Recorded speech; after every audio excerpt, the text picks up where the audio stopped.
Hello, everyone, and welcome to Western Conference Wednesday. Today, Brett and I break down the Pacific Division Power Rankings voted on by Locked On NHL hosts and the biggest questions surrounding each team. Let's jump right in. You're Locked On NHL, your daily podcast on the National Hockey League. Part of the Locked On Podcast Network, your team every day.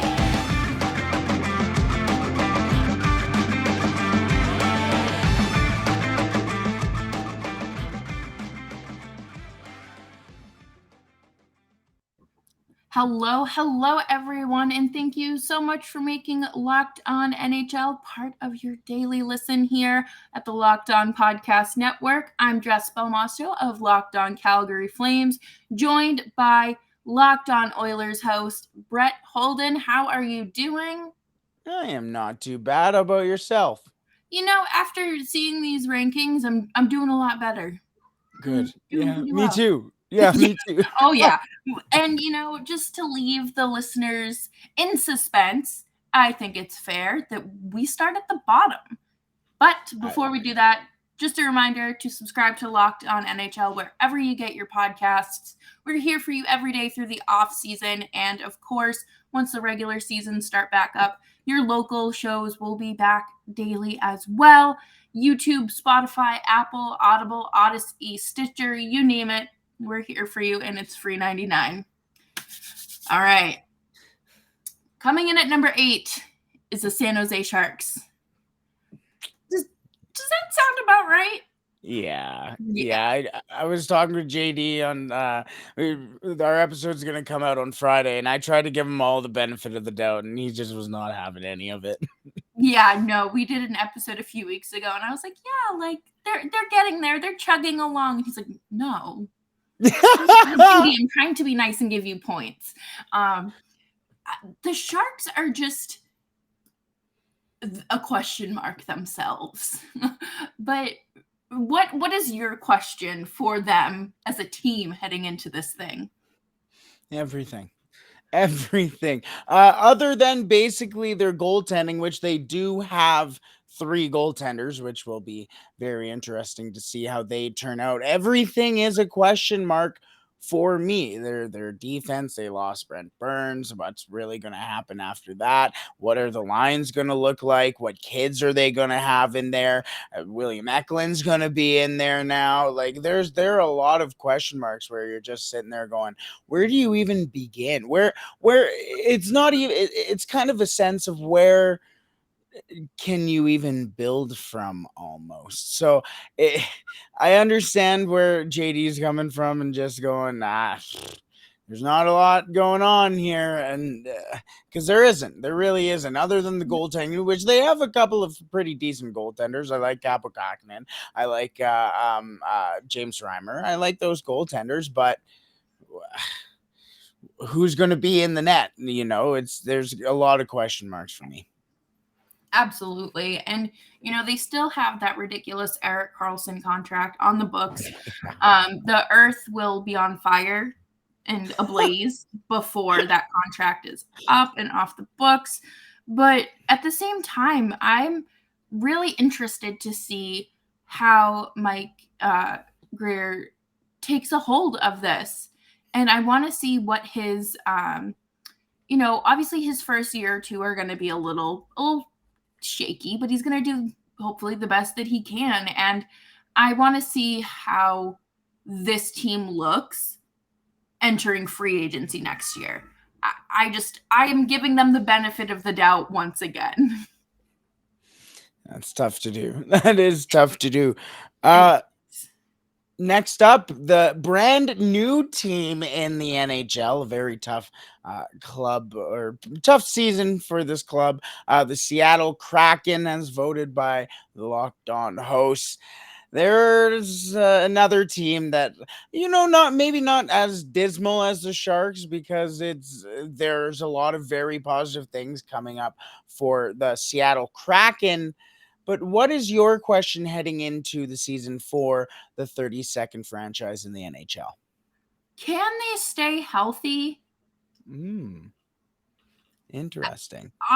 Because, they did have what's his name? Chris Drieger is out with an ACL injury, I believe. Yeah. And that's not something you can just miraculously heal overnight. And especially as an athlete, extensive rehabbing is needed.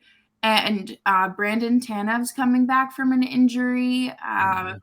I'm pretty sure Philip Grubauer battled something too. I don't Yep. remember if he needed surgery this offseason, but I really want to know what it looks like if they stay healthy.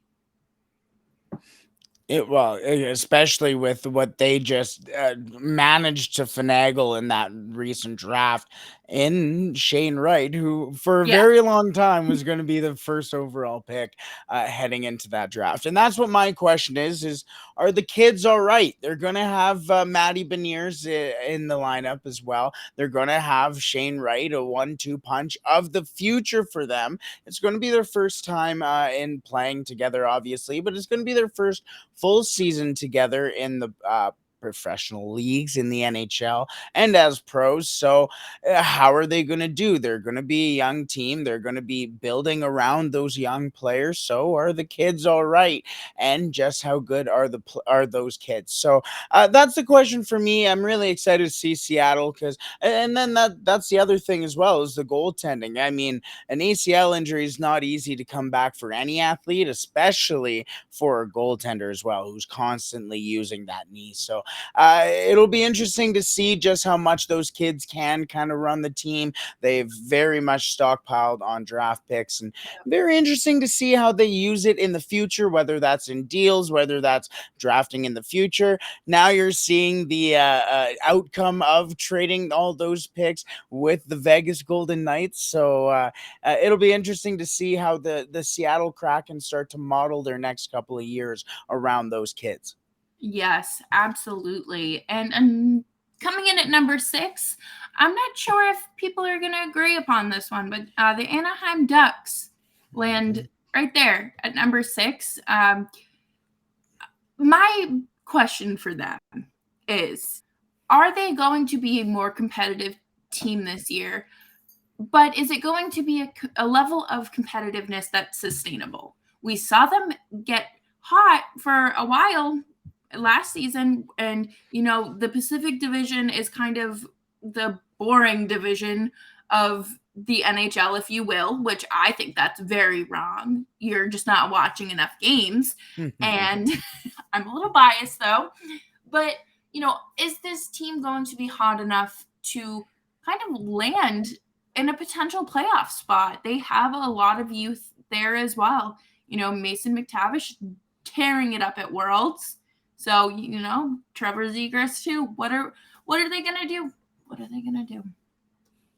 Well, and that's my question as well you mentioned my question is Trevor Zegras. Trevor Zegras is the future of that organization. And how is his production going to go from this last year to this year? I mean, now the Edmonton Oilers, the Anaheim Ducks are a very, very young team, and the Anaheim Ducks and the NHL for that matter very much love to pump Trevor Zegras. So, how much of that pressure does he feel? How much can he basically almost have an encore season from last season? He had all the highlight plays. I mean, I got messages from the NHL network, like notifications going, Trevor Zegras is playing. What is he going to do next? Yep. That is really what I think my question for the Anaheim Ducks is because if the Anaheim Ducks are able to push for a playoff spot, then they're going to be able to push for a playoff spot. But the other interesting thing is that it's pretty easy for the Anaheim Ducks to, if they get into a little bit of a lull here, and this is going to be a thing for a lot of teams as well.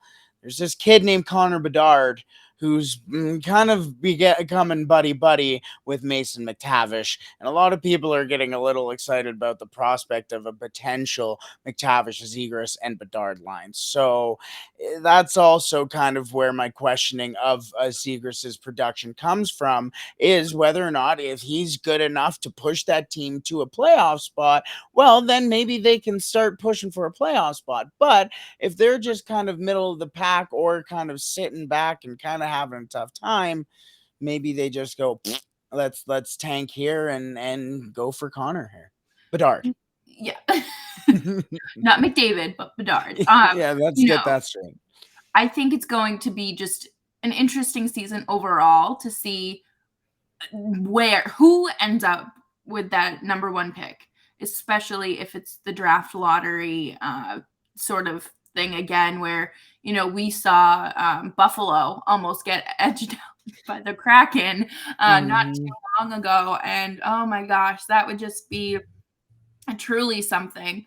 But coming up next, we are going to continue to move up the rankings and talk about your favorite teams. But first, I do have a quick PSA for you, brought to you by the National Highway Transit Association, a safety association.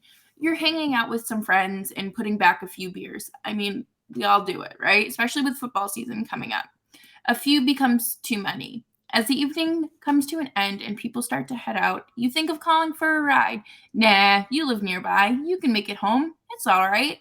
No big deal. What are the odds you'll get pulled over anyway? And even so, what's the worst that could happen? Oh, your insurance goes up, you lose your license, you lose your job, you total your car, or even worse, you kill someone. Everyone knows the risks of drunk driving, and the results are tragic and often deadly. However, that still doesn't stop everyone from getting behind the wheel while under the influence. That's why police officers are out there right now looking for impaired drivers on our roads to save lives. So if you think you're okay to drive after a few drinks, think again. Play it safe and plan ahead to get a ride.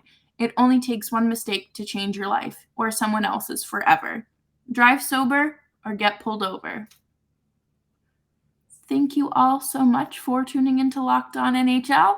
As always, you can find this show on YouTube, Spotify, and Apple, and wherever you get your podcasts. So, we're climbing up this list. This Mhm. is a very interesting list.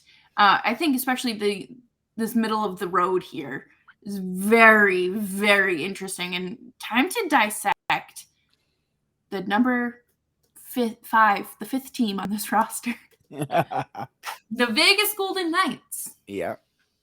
Okay, Brett, what do you have to say heading into this top five? Good luck with their goaltenders.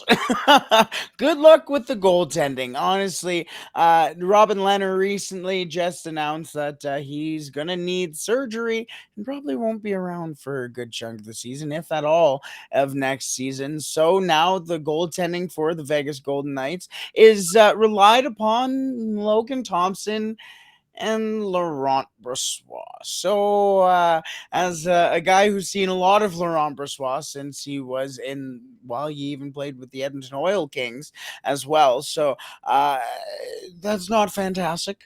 Logan Thompson, also not a starting goaltender in the NHL. Tough timing for the Vegas Golden Knights, especially when there were a lot of goaltenders on the market. Had they have known, I don't know, maybe a month ago, maybe they would have had a better chance. But you're sitting there with the goaltending and just going, there's there's not a lot of hope here. It's a little bleak. It almost goes back to their first year in the NHL where they had like 8 goaltenders play that one year and just consistently had a new goaltender in there. But they went to the Stanley Cup Finals that year. So Yeah, that is a very good point. I think that I don't know. Maybe they should be a little bit lower on this list, especially with their goaltending. But they do have a full year of a hopefully healthy Jack Eichel. And I want to know if Bruce Cassidy will be able to coach him. Bruce Cassidy is one of my favorite coaches in the league. And to see him behind the bench of Vegas just makes me so sick. But I'm really interested to see what he can do. He's very capable of making things work when everyone else would be like, what, how do you do that? And he knows a thing or two about having to just work some magic with goaltending. And I don't know. I'm excited to see what he does specifically for the goaltending Mhm. and how he navigates this cap space that's enough. Yeah, true. Well, and you bring up the other point too, is just with Jack Eichel as well. I think that's also a talking point. Is just he went from Buffalo to Vegas, and if things go kind of wrong in Vegas, he must be sitting there going, "Am I in a better situation right now?" Because Buffalo might be a pretty decent team next year, but there's a very high or low, I guess, fall or floor, I guess, for the Vegas Golden Knights next year. Yeah, absolutely. And I wonder if we'll get any sassy Jack Eichel comments this year, kind of the same way he did when he returned to Buffalo. Yeah. Who knows? But coming up next on the list is the Vancouver Canucks. Yeah. What do you have to say about them? Because I think that this is the team that people are kind of potentially sleeping on. I 100% agree. I think the Vancouver Canucks became a very good hockey team over the break. They got obviously Ilya Mikheyev, which is a fantastic ad. Obviously, a bit of a price point, but that's the thing about free agency is you're either going to overpay in term or you're going to overpay in money. That's just the realistic nature of free agency. You see it all over the place. So if you want to get your guy, you better go out there and get your guy. And Ilya Mikheyev makes the Vancouver Canucks a better defensive team from a forward position. Then they also go out and get Andrei Kuzmenko, who is a very solid hockey player, great shooter, great skater, and probably going to make that power play and very much a possession based hockey team, especially a distributing team with Brock Besser, Elias Pettersson. I think they're going to be pretty exciting up top. But the whole segment is questions. My question is, their defense. I mentioned that Mikheyev makes them better defensively from a forward position, but that's not the defense. That's not the job of Ilya Mikheyev, and so I think there's going to be a lot of questions on the stability of the defenseman and just how much the reliability will have to fall on Thatcher Demko, who is a very solid goaltender. Probably you take a look at the goaltenders in the Pacific Division. He's in there in some of the top goaltenders in the division, and there are some very good goaltenders. So I think that's where the question lies is the defense. Obviously, the forwards are very good. Thatcher Demko is fantastic. It all falls on the defense for me. Yeah. That's my question is quite literally written as can they figure it out? I can't elaborate because we'll be here for an hour. And it's the defense. I really think that are they going to be able to step up? What's Quinn Hughes going to do? Hmm. He does have that offensive talent, but he needs to be able to, clear the puck and do even more than just score. So I'm definitely interested to see if they are the sleeper team of the Pacific.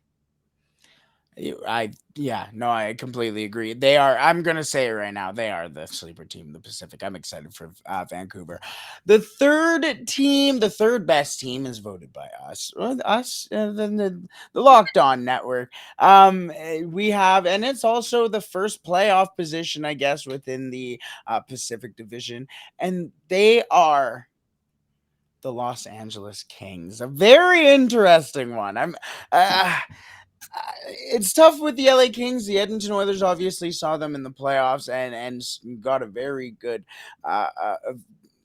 idea of who they are going to Mhm. be in the future. But there's a lot of questions around them. What do you think about the LA Kings next year, Jess? It's similar to the Ducks. Are the kids going to be able to push them to this next level? And will last year's taste of the playoffs kind of give them a chance to be hungry for more? They know what's out there. They know what's out there if they work hard enough. And it's the goal across the league is to bring home the Stanley Cup. And is it going to be enough? Coaching, goaltending, all around, is it going to be enough? Well, now the LA Kings are going to be getting back Drew Doughty. The question will be as well whether or not where I guess the Jonathan Quick is, where on obviously on Jay Kopitar is still playing, but now they don't have Dustin Brown. That's kind of a loss, but the kids are all right. You saw them really come together after every win in Edmonton. They got, like you said, a taste of what it's like to win in the playoffs, to play in the playoffs. Yeah. And they gave the Edmonton Oilers, probably obviously one of the best teams in the league, top four finalists in the league, uh, a run for their money. A very, very good team gave them a run for their money. Didn't have Drew Doughty. Jonathan Quick was fantastic. But my question is their experience? How long will their. I think they're going to be a good hockey team. They have some good additions. They have some good guys within the organization, pretty solid coaching. It's like you said, kind of a matter of bringing it all together. But I feel like the LA Kings at some point are going to go through a lull at some point, whether that's at the start of the season when they're just trying to figure themselves out as a team, figure out their chemistry, whatever, and then go on a run, or if they're going to come out hot, have a pretty decent middle of the season, and then down the stretch kind of taper off. Yeah. That's what I'm expecting at some point for the LA Kings. It's just a matter of when, and it's because of the inexperience of the team. But again, they just made it to a very good decent playoff run, even though it was only one series. Yeah, I think being able to take Edmonton to 7 games speaks a lot to their drive and their competitiveness. I can't even talk. But just like that level of competitiveness, and it speaks to their talent as well, because I don't think that you take a team that was the first round, right? Yep. Yeah. You don't take a pretty much a healthy team to 7 games in the first round unless it's legit. I'm pretty sure that's the series where Draisaitl got hurt. So Yeah, it you was. were playing a healthy Leon Draisaitl and still took him to 7 games. Yeah. No, 100%. And I don't want to talk about that because me and Eddie talked about that with the Kings today, and I wasn't very happy. But either way, we do have 2 more teams in the top 2 spots. If you can do a process of elimination, no, we didn't plan this, but yes, it is the 2 Albertan teams. We will talk about where they finish in our rankings and what our questions are for those 2 Albertan teams in just a second. But first, a message from our partners over at BetOnline. BetOnline.net is the fastest and easiest way to check in on all your betting needs. Find all your favorite sports and events at the #1 online source for odds, lines, and games. Find reviews and news of every league, including Major League Baseball, NFL, NBA, NHL, combat sports, esports, even golf. I saw you could even throw lines on Mexican League baseball, Korean Oh my baseball, like everything. I saw even the QMJHL at one point. It gets pretty extensive. BetOnline continues to be the top online resource for all your sports wagering information. From live in-game betting, scores, and podcasts, they have you covered. Head to BetOnline today or use your mobile device to learn more about the action happening today. BetOnline, where the game starts. Alrighty. Battle of Alberta. Battle of Alberta, #2 spot. Always the bride, or always a bridesmaid, never the bride. That's the Calgary Flames. The Calgary Flames. Hey, and that's why Edmonton's the capital, but we'll talk about Edmonton in a second. What is your biggest, I'll give you the floor, the biggest question for the Calgary Flames this season? Oh my God. Okay. Will they be able to? I'm not saying they need to go out and replicate what they did last year, but are they going to be able to find success in any way, shape, or form? I know that, obviously there were some big departures this year. Were there? 2 guys. Yeah. Matthew Tkachuk and John Gaudreau, I think his name is. Oh, I think I heard of him. Yeah, I don't know. And then some guy named Huberdeau came in and just, But with Chris Tanev starting the season on the LTIR, he was their number one defenseman last year. You don't win a Stanley Cup with him as your number one defenseman, but you also don't advance to the Western Conference Finals without him. The team needs to stay healthy, and how can they find the chemistry of what they had last year again without prominent stars in the room? And I guess with this being a Daryl Sutter contract year too, it's very, I don't know. I'm scratching my head. Who's going to step up? That right wing spot on the top line is probably going to Tyler Toffoli. I'm interested to see how that works. I don't know if he's the right option for that spot. And that's not a dig at him by any means. He's a fantastic player, but it's his skating. And I don't think you can pair Huberdeau and Elias Lindholm with someone who isn't necessarily a very strong skater. That's my question. Well, not my necessarily. Kind of my question is, but you also have what's his name? Mangiapane. I keep getting his name mixed up there. You also have Mangiapane, who I think is a decent skater, but is he a first line player? You do not break up that Coleman, Backlund, and Mangiapane line. You don't. So then there you go, right? So then is Toffoli the guy? And that's kind of where my question comes in. And I have a couple more questions, just kind of pick at you a little bit here. But my question personally, and it kind of runs in with what you're saying, is the depth. Was Tyler Toffoli the first line winger? Is obviously, like you said, you don't break up that line, but Mangiapane is kind of a talent there. You're not going to, is Dylan Dubé a first liner? No. Is Jacob Peltier going to be that good? No. Is Coronado going to make the team? Probably not.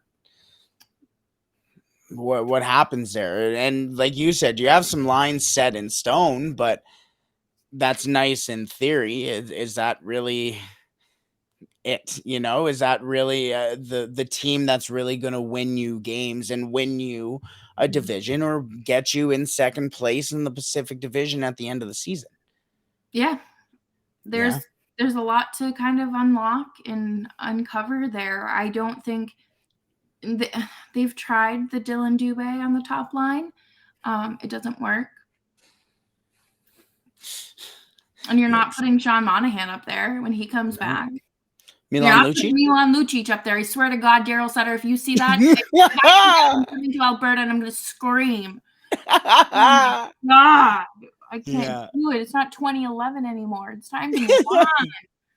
But I don't know. I think the Flames are kind of in a transition period again because I don't think that they truly thought they would be losing 2/3 of their top line. I think they planned on losing Tkachuk, and that's it. Even then, especially not in the same summer. Even if you did lose one, maybe you kind of got a little space, not a span of a couple of weeks, right? And you bring up an interesting point as well, is it is a Daryl Sutter contract year. Mm-hmm. I'm not saying Daryl Sutter is going to mail it in because Daryl Sutter is Daryl Sutter, and Daryl Sutter is a proud Albertan man, and he is not going to do something like that. Like you said, they're in a transition period. He is aware that there's only so much you can do with the team that you got. He's one of, if not the best coach of all time. I would make a very strong argument about it. But I don't know. I mean, we're talking about the second best team in the Pacific Division. Like, they have an abysmal future, right? But is that really a realistic option in the future for them? No. I don't know. I feel like, I've only been covering this team for 2.5 years because my first season was hit the brakes very soon into things because of the bubble. and the pause. But I feel like this team is constantly going to be in a transition period. Fair enough. There's, the first off season was Mark Giordano leaving, Jeff Ward being fired. They're just pulling out the Jenga pieces until it all falls. And getting Uyghur and Huberdeau is just a Band-Aid. Well, that's the thing too. Over a sinking ship isn't going to save the Titanic. Well, 100%. That's the thing. And especially with Uyghur, he hasn't signed a contract yet. So it's not confirmed that he's going to stay. And the thing is if he does sign a contract, I think it was you who tweeted out that the Calgary Flames have 10 defensemen on one-way deals right now? Yep. I don't know what they're doing. Where can you put them? They're going to start wearing Harvey the Hound mascot costume. Yeah. Whoever's the scratch.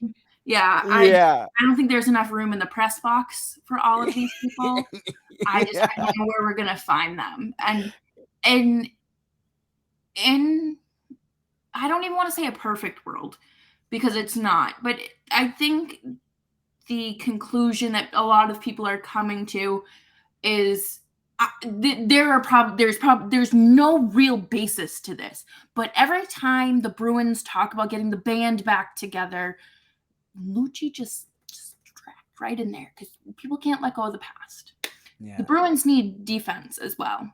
So what we do here is we trade Milan Lucic and Huso Valimaki to Boston.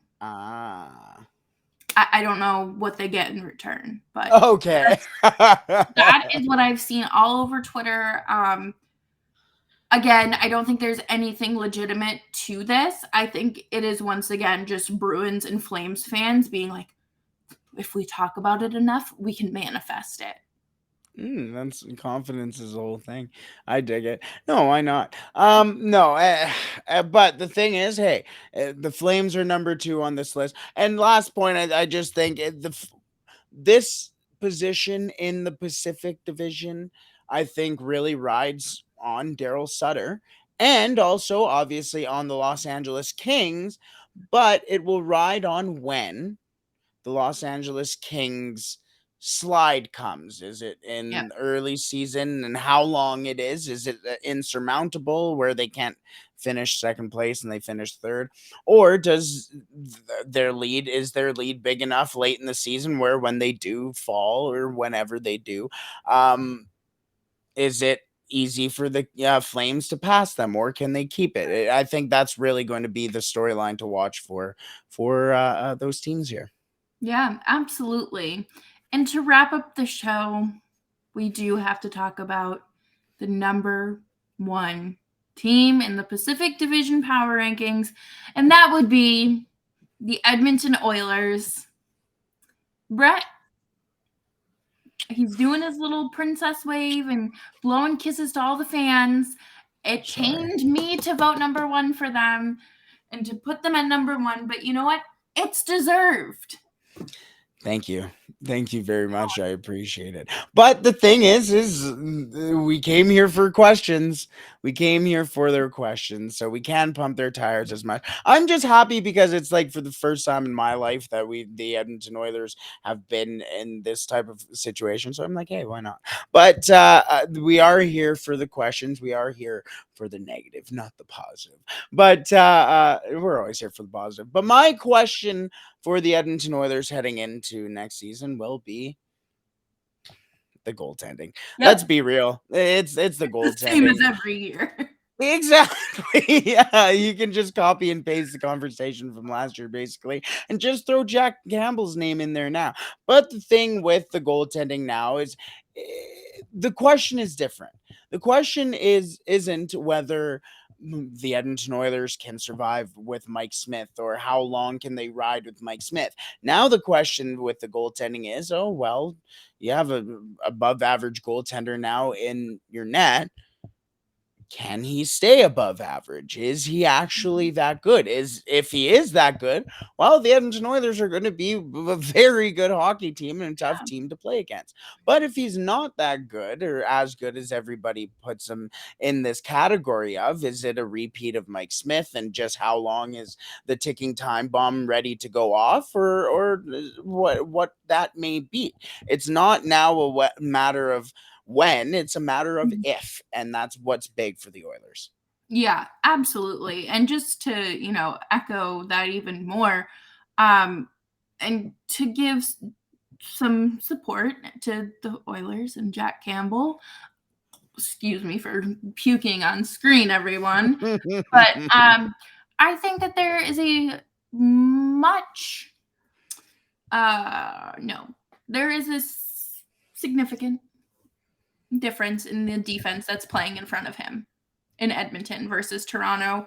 I don't care what anyone says. Toronto's defense will always be their downfall, and that is why Frederik Andersen was just always left hung out to dry. And I think that Jack Campbell was able to escape that before his downfall. He's still a young kid, and I think Edmonton really does have great dynamic forwards as well who can help him out. So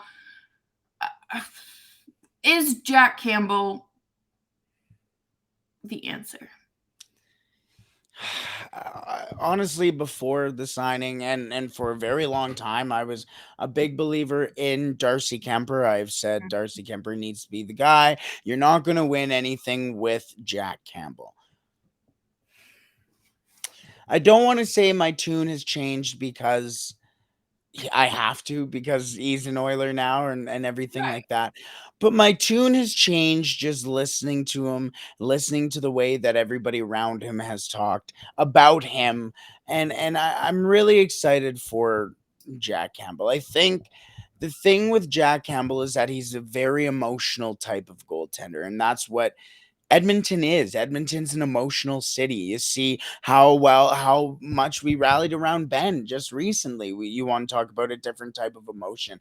That's the type of emotion that Edmonton always brings to the Edmonton Oilers. You see with the Edmonton Oilers media room, it is just off 104th Street, where anybody can just walk past and see what is going on in there. And you hear it in the playoffs when you hear everyone go, "We want the go, let's go Oilers, Ben, Ben, Ben," everything, right? MVP, because it is right there. And with Jack Campbell, he's such an emotional guy. I think if everybody or Oilers fans were down there after games going, "Soup, soup," he's going to really just soak it all in and absorb everything that is. I think it's going to be a very different type of emotion and attention from Oilers fans than it was from Leaf fans, and I think that it's going to really benefit him in a very cool way. I think Edmonton's now becoming a fun place for a lot of people to come and play, and I think we're going to really start to see the benefits of that. And I think it being a different kind of market than Toronto will be significant to really any player that's leaving the Toronto market. I mean, look at Cody Ceci. Look at Tyson Zach Barrie. Hyman. Yep. Look, Zach Hyman. That's all I have to say because I can't give either of those markets too much credit. But thank you all so much for tuning in to Western Conference Wednesday here on the Locked On NHL Network. As always, you can find me at Jess Belmosto on Twitter and the show Locked On Flames wherever you listen to your favorite podcasts. And Brett, where can we find you and your show? You can find me personally at the real Holden 40, but you don't care about me. You care about the Oilers and the show. So you can find Locked On Oilers on Twitter and on YouTube at Locked On Oilers, just how you spell it, just how it sounds. It's just come have fun. Come subscribe. Well, that is all we have for this week. And next week, we'll be talking the biggest questions in the Central Division because there's a lot to talk about there. Plenty of changes and always question marks. So make sure you tune in again next Wednesday. But of course, tomorrow, the hosts have you covered for the latest news as well. And tune in then. Bye-bye.